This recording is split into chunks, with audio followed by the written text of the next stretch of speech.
So what we've just done is recorded some individual tracks from Analog Rhythm into Ableton Live. We have these separated. Now we can manipulate the audio in different ways. We can edit these clips. But one of the biggest advantages of having the audio from Rhythm separated in Ableton Live is that now we can use the effects in Ableton Live. So instead of just having delay and reverb and a master distortion and compression effects, we have the ability to use everything that's in our audio effects here. Very nice. And we don't need to record the audio in Ableton Live in order to take advantage of this. We could simply route it through tracks in Ableton and then use effects on those. So what we have right now, these are the clips that we recorded. I'm going to stop these. I'm going to go ahead and hit my stop all clip button. So those clips are not going to play. I'm going to reset the volume level of the group track here. And I'm going to play the beat again from Analog Rhythm. So right now, this is playing. We're not hearing anything because everything's been muted. I've muted this first track. Let's go into my mutes on Rhythm, and I'm going to unmute the kick, the clap, the hi-hat, and I'm going to go ahead and re-arm these individual tracks here. In fact, instead of arming them, if my intention isn't to record the audio, I don't really need to arm the tracks. I could simply set the monitor status to in, and then I'll hear the audio that's coming from that track's audio inputs. Now, again, we're not hearing anything right now because the Analog Rhythm track itself has been muted. But I don't want to hear the audio from there. I want to hear it going through my individual tracks because that way the sounds will be separated. On this track, we're hearing the stereo output of Rhythm. What I would rather hear is the individual output of my bass drum track right there. Maybe I should bring the group volume down a little bit. It's kind of loud.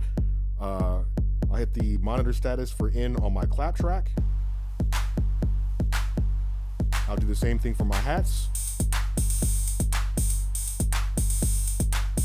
Now, if we look at the BT melody track, okay, this is the one that has the melody that I played using the bass tom track in Rhythm.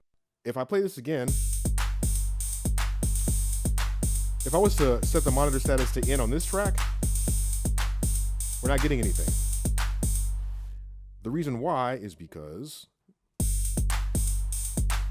if we look down at the BT track, that is right here, okay? We've muted track 1, and if we wanted to get audio directly from the outputs of Rhythm, the post-mixer section, we would need to unmute this. Instead, I'm going to go down to BT here.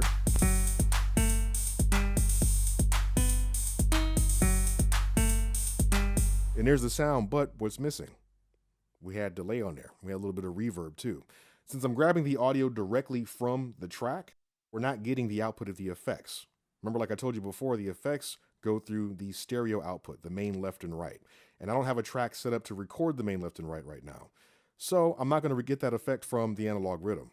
But the point of showing you this is that we can use effects from Ableton Live and use those on the individual sounds on Rhythm. So what did I have on this? I had a reverb and I had some delay. So let's go ahead and throw some reverb and delay on here. I've got delay here.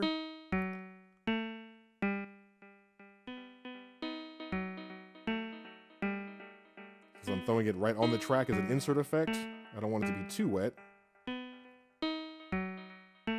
And we had some reverb as well.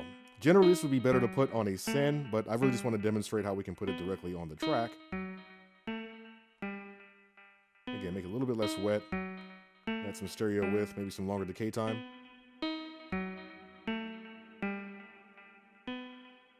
But what are some effects that we don't have in Rhythm that would be cool to play around with? Well, we have effects like chorus. I'm going to put the chorus before the ping pong delay. This one I will make 100% wet. Add a good amount of feedback. Make the rate a little bit slower. And what else do we have here? How about the grain delay? This is a pretty fun effect to use. There's nothing quite like this on the Rhythm. I'm going to put this before the chorus effect. I won't make this 100% wet. I'm going to increase the spray amount here. Play with a random pitch. The amount of feedback here.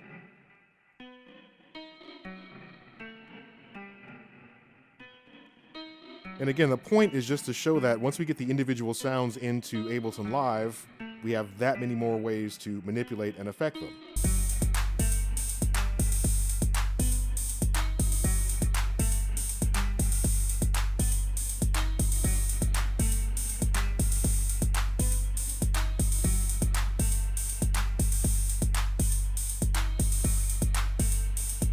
We also have a nice freeze function on this delay.